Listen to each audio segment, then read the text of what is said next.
नमस्कार साथियों, स्वागत है आपका। हमारे चैनल पर कोलकाता मामले में रोज नए खुलासे सामने आ रहे हैं, जिनसे सीबीआई की परेशानी बढ़ती जा रही है। हाल ही में संदीप घोष के मोबाइल से कुछ ऐसी जानकारी मिली है, जिसने पूरे मामले को और भी उलझा दिया है। इस नए सबूत को देखते हुए सीबीआई को यह एहसास हो गया है कि अगर इस केस को जल्द से जल्द सुलझाया नहीं गया, तो यह और भी जटिल हो सकता है। सीबीआई को आशंका है कि यह केस लगातार नए मोड़ लेता रहेगा, जो उन्हें गलत दिशा में ले जाने की कोशिश कर सकते हैं। आज सुप्रीम कोर्ट में इस मामले की सुनवाई हुई, जिसमें सीबीआई की ओर से पेश किए गए सबूतों पर विचार किया गया। कोर्ट के फैसले के बाद हर भारतीय के मन में एक संतोष की भावना जाग उठी है। लोग कहने लगे हैं कि सच में अगर सुप्रीम कोर्ट जैसे संस्थान ना होते, तो भ्रष्टाचारियों और भ्रष्ट नेताओं के खिलाफ न्याय की उम्मीद रखना मुश्किल हो जाता। सुप्रीम कोर्ट ने जो फैसला सुनाया है, उसने सीबीआई को एक बड़ा झटका दिया है। यह फैसला सुनने के बाद पूरे देश में एक तरह का हर्षोल्लास और उत्साह फैल गया है। लेकिन साथ ही साथ यह फैसला कई लोगों को सोचने पर मजबूर भी कर रहा है। यह केस अब और भी गंभीर हो गया है और इसके आगे की कार्रवाई पर पूरे देश की नजरें टिकी हैं। आज सीबीआई द्वारा किए गए खुलासे से डॉक्टर बिटिया के साथ हुए जघन्य अपराध में नया मोड़ आया है। जांच में पता चला है कि इस घिनौने कृत्य में डॉक्टर बिटिया के प्रिंसिपल संदीप घोष और उसके कुछ साथी शामिल थे। शुरू से ही संजय रॉय का नाम सामने आ रहा था, लेकिन असली अभियुक्तों की पहचान और उन्हें बचाने की कोशिशों की जानकारी अब सामने आई है। सीबीआई द्वारा सुप्रीम कोर्ट में पेश किए गए हल्फनामे में यह स्पष्ट किया गया है कि संदीप घोष, संजय रॉय, उनके बेटे और कुछ अन्य रिश्तेदारों के साथ साथ बड़े नेताओं के नाम भी इस मामले में शामिल हैं। इस सनसनीखेज जानकारी के बाद सुप्रीम कोर्ट ने अपना फैसला सुनाया, जिसने देश भर में हलचल मचा दी है।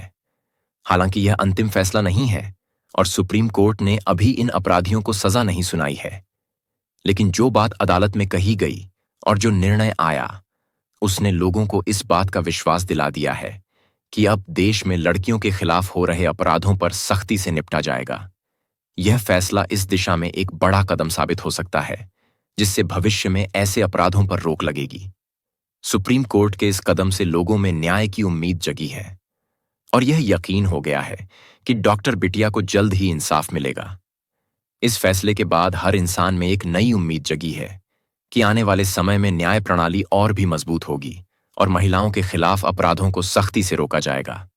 आज हम आपको एक बेहद संवेदनशील और महत्वपूर्ण मामले की पूरी जानकारी देने वाले हैं, जिसे सुनने के बाद आप भी हैरान रह जाएंगे। इस वीडियो में हम आपको विस्तार से बताएंगे कि सुप्रीम कोर्ट ने आखिरकार क्या कहा है और सीबीआई को ऐसी कौन सी अहम जानकारी मिली है, जिसके चलते अब संदीप घोष के पुराने मित्र भी इस मामले में शामिल हो रहे हैं। यही नहीं, इस केस में नेता से लेकर बड़े बड़े लोगों के नाम भी सामने आ रहे हैं, जो पहले से ही संदेह के घेरे में थे।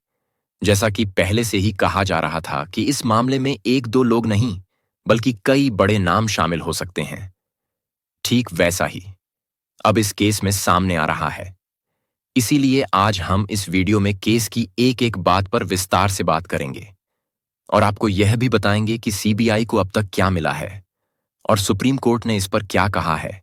लेकिन उससे पहले मैं आपसे हाथ जोड़कर विनती करता हूं कि अगर आप सच में डॉक्टर बिटिया को इंसाफ दिलाना चाहते हैं, तो कृपया इस वीडियो के नीचे कमेंट बॉक्स में वी वांट जस्टिस जरूर लिखें। और अगर आप डॉक्टर बिटिया को सच्ची श्रद्धांजलि देना चाहते हैं, तो इस वीडियो को लाइक करें और चैनल को सब्सक्राइब करें। आपका यह छोटा सा कदम डॉक्टर बिटिया के माता पिता के लिए बहुत बड़ी ताकत बन सकता है। आपके एक लाइक या सब्सक्राइब से आपकी जेब से तो 1 रुपया भी नहीं जाएगा, लेकिन इससे उन माता पिता को यह एहसास होगा कि आज पूरा देश उनके साथ खड़ा है। डॉक्टर बिटिया के माता पिता को न सिर्फ धमकाया गया, बल्कि उन्हें रिश्वत देने की कोशिश भी की गई थी। यहां तक कि उन्हें जान से मारने की धमकियां भी मिली रही हैं, जो इस मामले को और भी गंभीर बनाती हैं।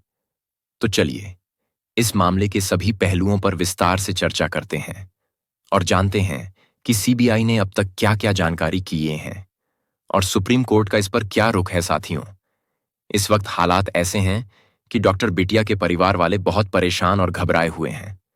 उन्हें लग रहा है कि इस केस को आगे बढ़ाने से उनकी जान को खतरा हो सकता है। उनके मन में यह डर बैठ गया है कि अगर उन्होंने केस नहीं छोड़ा, तो कहीं ऐसा ना हो कि डॉक्टर बिटिया के साथ साथ पूरे परिवार को भी जान गंवानी पड़े। इस चिंता और डर की घड़ी में कई एनजीओ और समाजसेवी संस्थाएं लगातार उनके साथ खड़ी हैं और उन्हें हिम्मत दे रही हैं। साथियों, सीबीआई ने जब संदीप घोष के मोबाइल डाटा की जांच शुरू की तो चौंकाने वाले तथ्य सामने आए। जैसा कि आपको मालूम है, संदीप घोष ने पहले कहा था कि उसके पास सिर्फ एक मोबाइल है, लेकिन जब जांच आगे बढ़ी तो पता चला कि उसके हॉस्पिटल के केबिन के अंदर ड्रॉर में एक और मोबाइल और पेन ड्राइव छुपा हुआ था। इस दूसरे मोबाइल का डाटा भी जांच के दौरान बरामद किया गया। सबसे चौंकाने वाली बात यह है कि संदीप घोष पहले 3 मोबाइल फोन इस्तेमाल करता था, जिसमें से एक मोबाइल उसने करीब 1.5 साल पहले गुस्से में तोड़कर फेंक दिया था। दरअसल एक लड़की के साथ हुए झगड़े के दौरान उसने यह कदम उठाया था, लेकिन सीबीआई ने गूगल फोटो के द्वारा उस मोबाइल का डेटा रिसीव कर लिया, जो अब इसके लिए महत्वपूर्ण साबित हो सकता है। इस पूरी जांच के दौरान हर रोज नए नए खुलासे हो रहे हैं और अब यह देखना बाकी है कि आगे क्या होता है। मगर एक बात तय है, इस केस में आपका समर्थन डॉक्टर बिटिया के परिवार के लिए बेहद मायने रखता है। आज सीबीआई ने संदीप घोष के केस में एक बहुत बड़ा खुलासा किया है, जिसने सभी को चौंका दिया। दरअसल सीबीआई ने संदीप घोष के 2 मोबाइल फोन की गहन जांच की, जिसमें उन्हें एक पुराना ईमेल आईडी मिला जो संदीप घोष लगभग 1.5 साल पहले प्रयोग करता था। इस ईमेल आईडी से जुड़े गूगल ड्राइव और गूगल फोटो को जब खोला गया तो इसमें ऐसे सबूत मिले जिसकी कल्पना भी नहीं की जा सकती थी। गूगल फोटो और गूगल ड्राइव में संदीप घोष और उसके साथियों के कई जघन्य अपराधों में शामिल होने के कई प्रमाण मिले। ये सबूत वीडियो और फोटो के रूप में थे। ये फोटो और वीडियो इतने स्पष्ट थे, उन्हें यदि ब्लर करके भी करके दिखाने का कोई मतलब नहीं था। सीबीआई ने जब इन वीडियो और फोटो को सुप्रीम कोर्ट में सबमिट किया तो कोर्ट ने बिना देर किए सभी आरोपियों के खिलाफ गैर जमानती वारंट जारी कर दिया।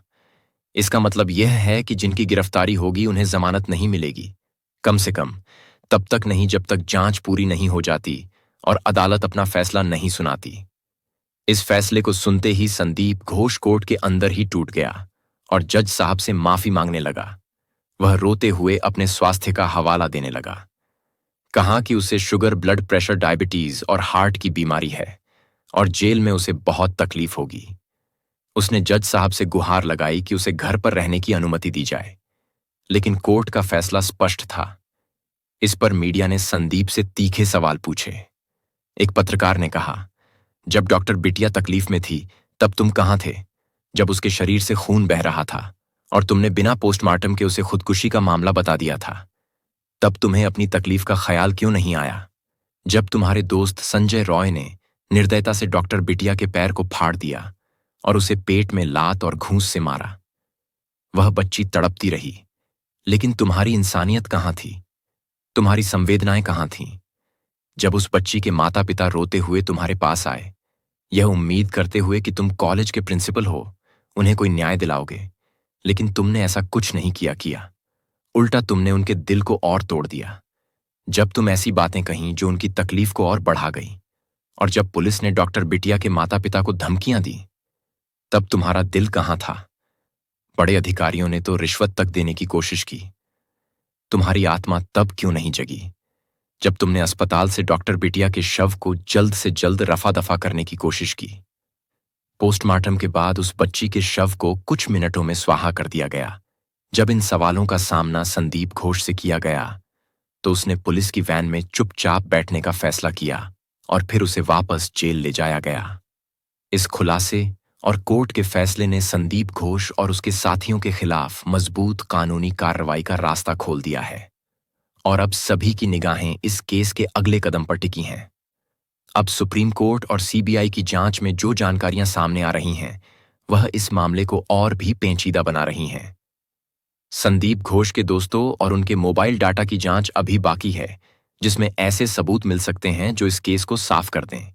संदीप घोष और संजय रॉय का रिश्ता आरजी कर मेडिकल कॉलेज से बहुत पुराना है और उनके अपराधों की गिनती अब थमने का नाम नहीं ले रही। अब आप बताइए, क्या ऐसे दरिंदों को जमानत मिलनी चाहिए जो अपनी बीमारियों का बहाना बना रहे हैं? क्या उन्हें पैरोल पर रिहा किया जाना चाहिए? अपनी राय हमें कमेंट में बताएं और इस बच्ची को सच्ची श्रद्धांजलि देने के लिए हमारे चैनल को सब्सक्राइब जरूर करें। जय हिंद।